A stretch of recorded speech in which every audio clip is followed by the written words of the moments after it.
వాళ్ళని అవమానించారంట. మరి ఏం చెప్తారు? ఎవరు వమ్మన్నారు?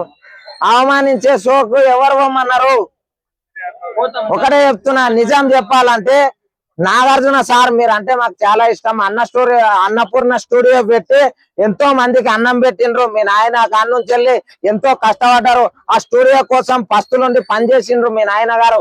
కాకపోతే వాళ్ళని మేము గౌరవిస్తాం, కాళ్ళు కూడా మొక్తాం. ఏఎన్ఆర్ సార్ది మీది కూడా దండం చేస్తాము.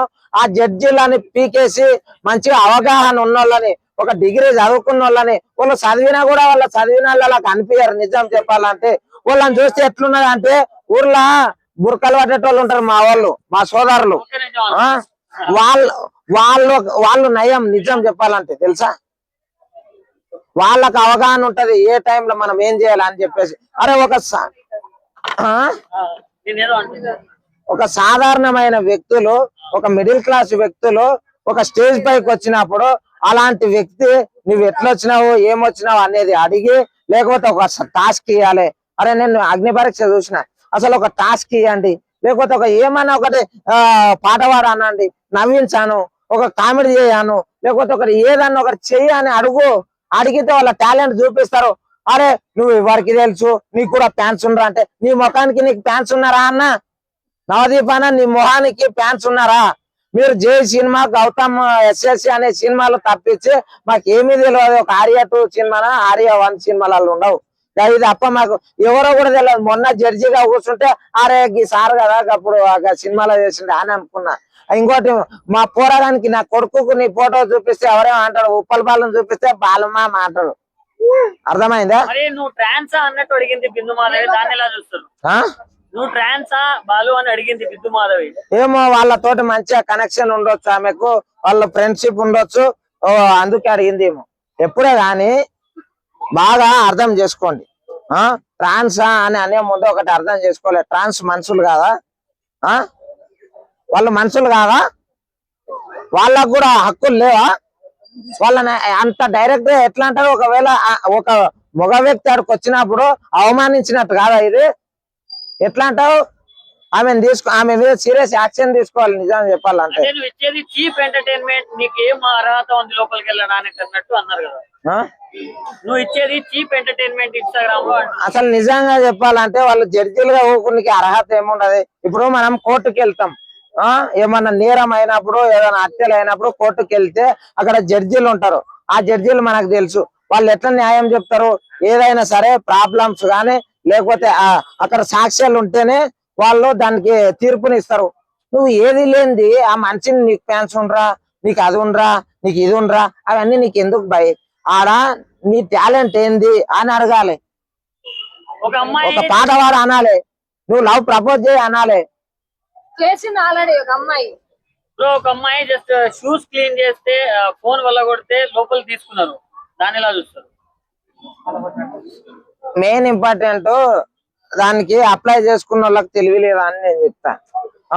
మనం ఎప్పుడైతే ఆ షో చూడకుండా గమ్ముకుంటామో అప్పుడు వాళ్ళు తగ్గుతారు తప్ప అంతవరకు తగ్గరు. ఈ అగ్ని పరీక్ష ఇంతకు ముందు ఉండేనా అండి?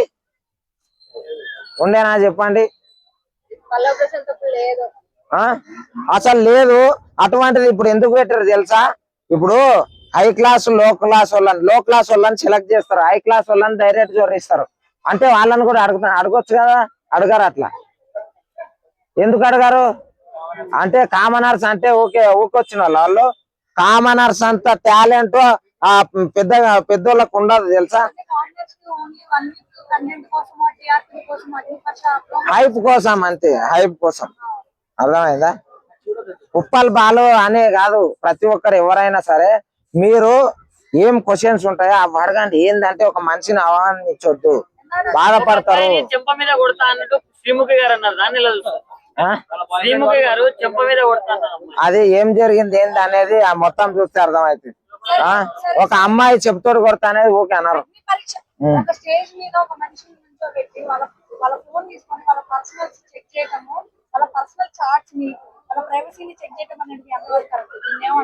ఏంది ఇందాక మీరున్నారండి అగ్ని పరీక్ష స్టేజ్ మీదకి వెళ్ళారు, మీ ఫోన్ తీసుకొని నేను అన్ని చెక్ చేస్తా అంట, మీ రియాక్షన్ ఏంటి? మరి మిమ్మల్ని ఎవరు అప్లై చేసుకోమన్నారు? అప్లై చేసుకున్నకుండా ఇంటికాడ ఉండేది ఉండే ఆడ పోయిన తర్వాత అన్ని చెక్ చేస్తారు, అకౌంట్ ఇంకా కూడా చెక్ చేస్తారు. ఏం పరంగా ఆడమంటారు కదా, కరెక్ట్. పోలీసులు అరే చేస్తారా అన్న? ఇప్పుడు అన్ని తెలుసు కదా, ఎవరు అప్లై చేసుకోమన్నారు? అన్న షో స్క్రిప్టెడా జెన్యున్ ఒకటే చెప్పాను. ఇప్పుడు వీళ్ళు తీవ్రవాదులు మరి. ఆ, షో స్క్రిప్టెడా జెన్యున్ ఉం? షో మొత్తం స్క్రిప్టెడా నార్మల్? అది ఏమో తెలియదు కానీ ఒకటి ఏంటంటే ఒకటి చెప్తున్నా, జెన్యున్ గా చేయండి, మంచిగా టాలెంట్ అడుగుర్రి. ఒక ఆడిషన్ కి మూవీ ఆడిషన్ కి పోతే మమ్మల్ని డైలాగ్స్ అడుగుతారు, కామెడీ చేయమని అడుగుతారు, లేకపోతే డాన్స్ చేయమని అడుగుతారు. నేను ఆడిషన్ లకు పోయినా కాబట్టి చెప్తున్నా. ఒకవేళ ఛాన్స్ వస్తే నువ్వు వెళ్తావా బిగ్ బాస్ షోకి? ఎవరు ఛాన్స్ వస్తే వెళ్తా. ఏం చూపిస్తావు? నీ టాలెంట్ ఏంటంటే నాకు అడిగింది చూపిస్తా, నాకు అడగకుండా ఇట్లా నీకు ఫ్యాన్స్ ఉండరా నీ ముఖం కంటే నీ ముఖం అద్దంలో చూసుకున్నావా అని అంటా నేను డైరెక్ట్. ఫైనల్ గా అక్కడ ఉన్న అర్థమైందా? జడ్జిల మీద ఏం చెప్తారు ఫైనల్ గా? ఒక పెయింట్ వేసేటోని లక్షల మంది సబ్స్క్రైబర్ తెచ్చుకున్నా, నీ మొహానికి ఏం తెచ్చుకున్నావు అని అడుగుతా. అర్థమైందా? అక్కడ ఉన్న జడ్జిల గురించి ఏం చెప్తారు ఒక మాటలో? ఆ? అక్కడ ఉన్న జడ్జిల గురించి అవగాహన లేని వాళ్ళని కూర్చోబెట్టిరని అనుకుంటున్నా. మరి వాళ్ళ ప్లేస్ లో ఎవరిని కూర్చోబెడితే బాగుంటది అంటావు? వాళ్ళ ప్లేస్ లో ఎవరిని కూర్చోబెట్టాలంటే వైజాగ్ సత్యాన్ని కూర్చోబెట్టాలి. మీరు నవ్వుతుండ్రు ఆయన చూస్తే, మీరు అనుకుంటారు కానీ ఆయన మొన్న కుర్చీ తాత చనిపోతే ఈడ కనీసం 30-40 వేలు ఖర్చు పెట్టి అన్నదానం చేపించింది తెలుసా? అది ఎవరైనా పెట్టానా పక్క ఆయన ఉండి చూసుకున్నారా లేదా? అంటే ఇంకెవరిని పెడతావు? బాధ్యత. అర్థమైందా? అక్కడ వచ్చిన ప్రతి ఒక్కరితోటి ఎట్లా మాట్లాడాలి అనేది వైజాగ్ సత్యకు తెలిసినంత అక్కడ ఉన్న జడ్జిలకు తెలియదు.